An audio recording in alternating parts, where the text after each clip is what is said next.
Oh, you just give me a minute. Favorite Batman movie, Jacob? What's Batman? Dang. Jacob, why? Are you just above conversations now? Are you too cool for conversations? Is that it? Why do you always call people cool? I got a crowbar. You can be Jason Todd this time. Right.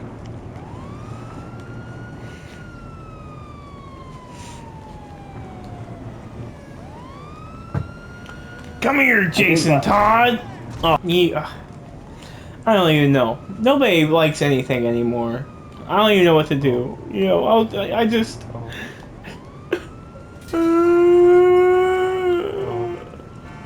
You're just too cool for everything, Jacob. Oh, F everything everywhere all at once for having emotion. F inside for being about Bo Burnham. F thinking, what was the last thing you just had on just a minute ago? I don't remember. F Auntie Donna because they're funny. Thinking it's like any emotion that isn't either anger or exaggerated dread. Anger? Yeah, Attack on Titan is an angry show. No, it isn't. So angry. No, it isn't. No, Aaron's it's not. like, Aaron's I'm angry. Yes. angry. Aaron is angry. Yes. He's an allegorical character symbolizing humanity's rage against cruelty. Yes, he's angry. That's not the show. Is not itself angry. It's much more like despair. So anything that's not despair or overall nonchalant indifference, it's not your bag. And yet you still can't tell me your favorite Batman. Whoa. He's despair. Favorite Batman movie. And then favorite Batman. I guess The Dark Knight would be my favorite Batman movie. That's basic. You can't say The Dark I haven't Knight. seen that many. You've seen them all. I haven't seen the most recent one. Oh yeah, the Batman. Do you want to? Nah. Robert Pattinson is my favorite Batman. You might not like it, but as far as what I've always thought about Batman, he has confirmed my thoughts in this movie. Granted, you're not a fan of thinking Batman is a lunatic. He's not. It's just dumb. Oh, what the? Genuine lunatics don't accomplish anything. They're too crazy. Yeah, well, the thing you're not taking into account that Gotham, for some ungodly reason, is crazier than him. No, it doesn't. No, it's not. You're just using crazy to mean like, ooh, wacky, out of that's not normal. Like, I mean like actual crazy. Like actual insanity, mental health issues associated with discomfort. You don't accomplish things because of them. And Batman accomplishes anything he sets his mind to. He's not insane. Joker accomplishes things, so is he not crazy? He's pretending. I mean, it depends on the iteration of Joker, but like, if you look at the Dark Knight Joker, he's pretending. He says, I don't have a plan. I just going with it. No, he has set goals and he accomplishes each one. Like he takes down organized crime in Gotham. He's doing it on purpose. What about I don't know. I don't know. I'm trying to think of a different villain, but I don't care about Batman enough. Think about it. Stinking, Batman Returns is pretty good. With the Penguin and Catwoman. That's a fun one. My favorite Batman anything is Daredevil on Netflix. I don't even want to I don't know. And here's why. Batman wishes he was Daredevil. Daredevil's way better than most Batman. Way more popular. Daredevil's better as a character and better as a concept and better, like... A better husband? Better husband. What? But thinking Daredevil, like, he's a lawyer. He's not even that great of a lawyer.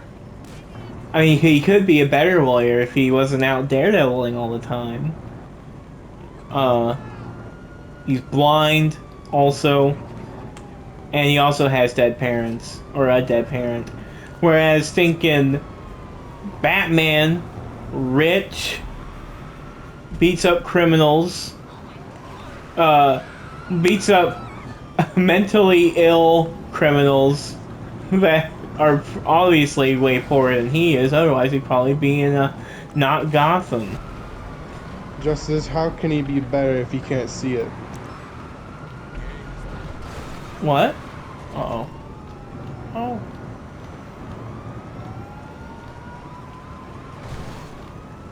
Oh. But the thing is,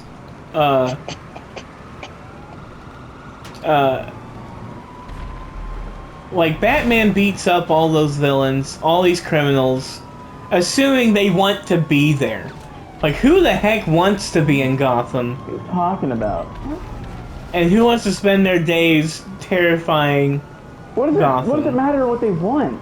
What they're doing is bad. It doesn't matter what they want. I'm not saying... No, obviously what they're doing is bad, and obviously they should be punished. But the fact that Batman... I wouldn't say punished. They should be prevented from doing something wrong. That's all that needs to be done. You prevent them from doing wrong, and you're good. You don't have to be more like he takes advantage of the fact that the city is messed up to live out his fantasies of punching people. No, I don't think he's not living his fantasy. His parents are dead. He's not happy. So you're telling me about the situation. Batman doesn't want to punch anybody? You could tell me that he's coping. No, that's more Daredevil's thing. But no, that's the thing. No, see, that's the thing, and that's why Daredevil's better. Daredevil, he doesn't get it twisted. He does want to punch some criminals. He has no problem admitting that fact. I want to punch some criminals. Batman isn't just, oh, I want to punch criminals. That is not Batman. Do you have... I think you just have more respect for Batman than I do. No, I'm just basing my understanding off of the Arkham games. The good version of Batman. Well, yeah. That's true. Batman's whole thing is that in his head, everything he does is like deeply symbolic and really high concept. He's like, oh, I'll create a symbol of fear and I'll become that, and it'll change the way people behave. And he has these ideas about human nature, and he's using all those to inspire what he does. And then I think that's the reason why he never fully stops the Joker, because he's thinking so high concept. He's like, oh, like what the Joker means to him is more important than the actual hard reality of the fact that Joker is constantly killing people, and if you actually killed him, you'd save lives. Yeah. The Joker also acts out based on high concept ideas, and that's why they relate to each other. Like, but don't you think Joker creating all these elaborate like death traps and whatever, it means something, and Batman sees it that way too, and that's why they have that respect and connection with each other. They're like, oh, we're working with symbols, not just we're not animals acting on impulse. We're working with symbols. But I think that makes that makes him crazy. That makes thinking Batman crazy. That's not being great. You go like, oh, as in unique. Sure, it's unique. It's not literally insane. He's not mentally ill. I swear to goodness. I swear to goodness.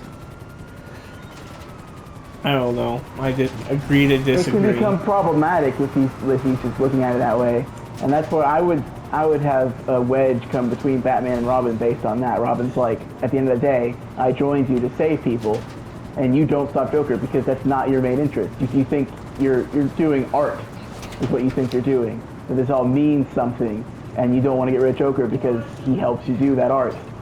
And I don't want any part of that. I want him dead. I want to stop it. I want to stop people from dying.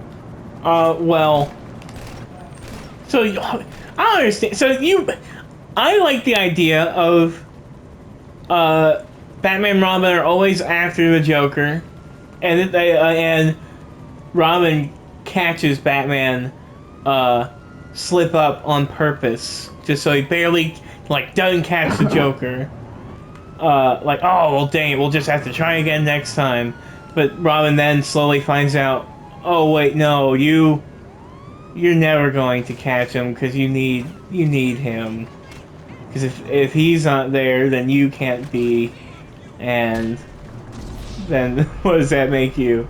I love the idea of angsty, raging against Batman, teen Robin, but not dumb, angsty like, oh yeah, well I'm gonna go kiss this girl across the street instead, but more like Instead of who? instead of fighting crime, with Batman. Forget you, Batman. I'm not kissing you anymore. I'm not kissing you, Batman, no more.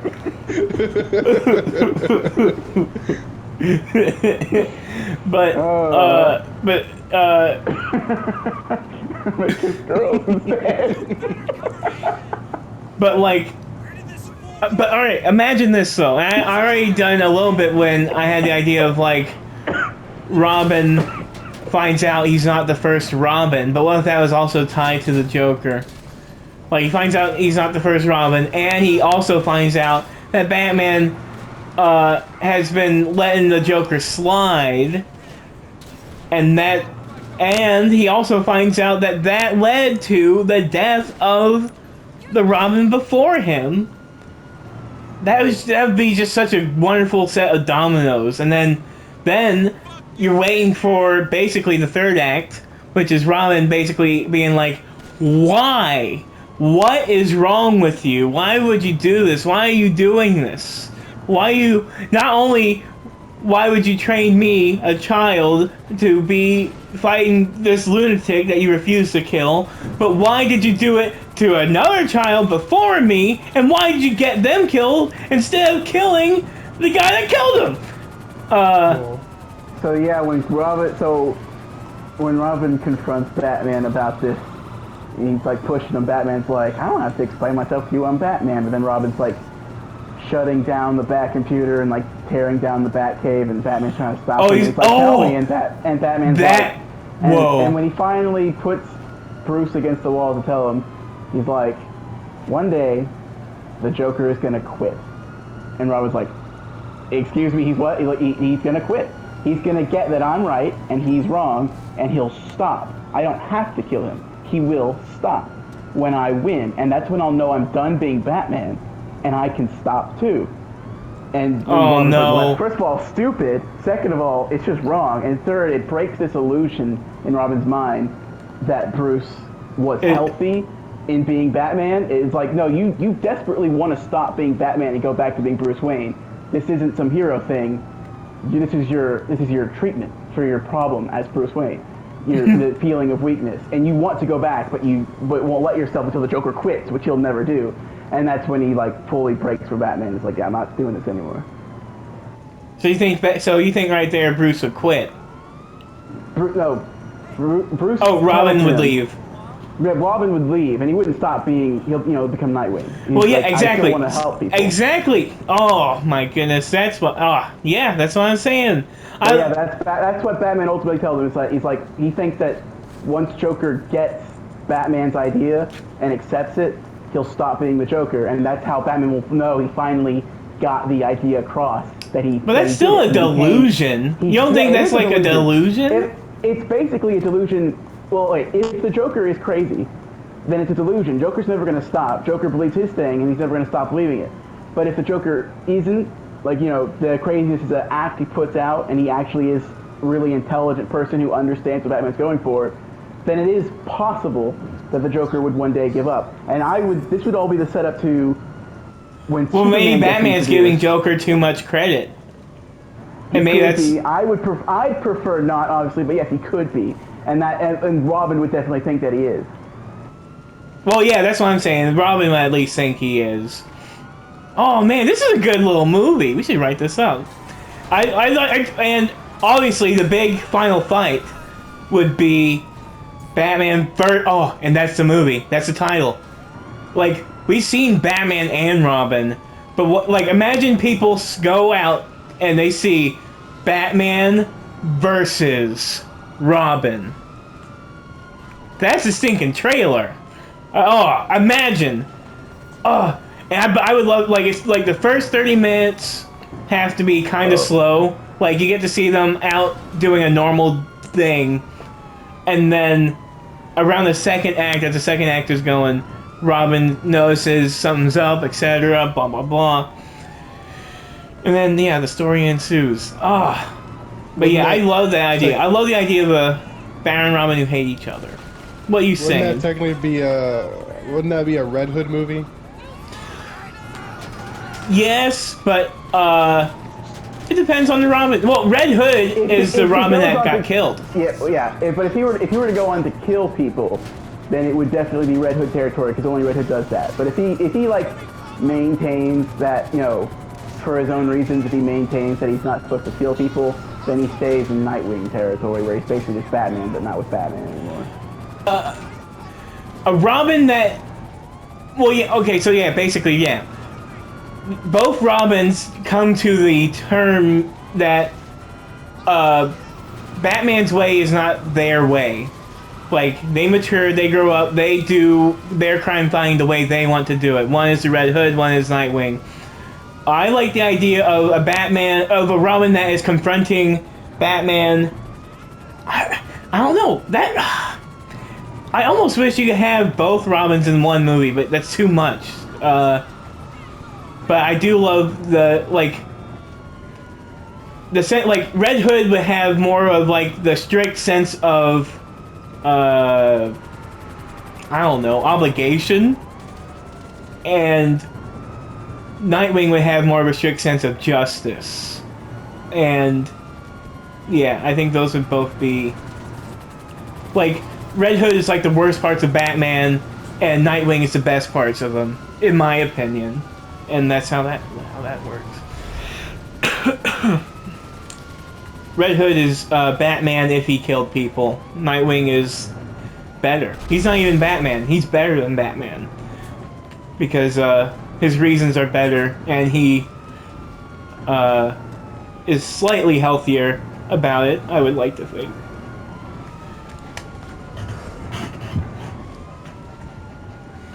But I also, now imagine this, if Batman had to fight both Red Hood... Alright, so like, what if it's like Dark Knight Returns? Old Batman. He's coming back out. He's been retired for 10, 15, 20 years. And Nightwing, Red Hood, they're doing their thing. They, you know, they're not friends, but Gotham's a big city. They can run their own little corners and not have to bump into each other. And they've reconciled, whatever. Or they haven't reconciled, doesn't matter. Nightwing has his own city, and everything. It's his own city. He gets his own city? You think he moves? Out of Gotham? He does that in the comics and in the Arkham games. He has a different city he goes to. Okay, then. That works too. But they see, not only do they see Batman on the TV, an old, stinking, big, burly Batman, but what they also see is a stinking teenage girl with him. And now they gotta go get her out of there. And now, this is a reference to, obviously, because in The Dark Knight Returns, the first female Robin, Carrie something or other, she becomes the new Robin under Batman. I actually do like that dynamic. Dang, Jesus. But I also love the idea of Red Hood and Nightwing both see this, and they're like, we need to stop, we need to shut that down. Maybe it's like... Kiss him. What? Oh, God. But yeah. Like, we gotta get that creepy old man away from that girl. You in? He's gonna make her kiss him. Yeah, he's gonna make her kiss him. That's the thing. A lot of people speak up for the idea of a Bat family.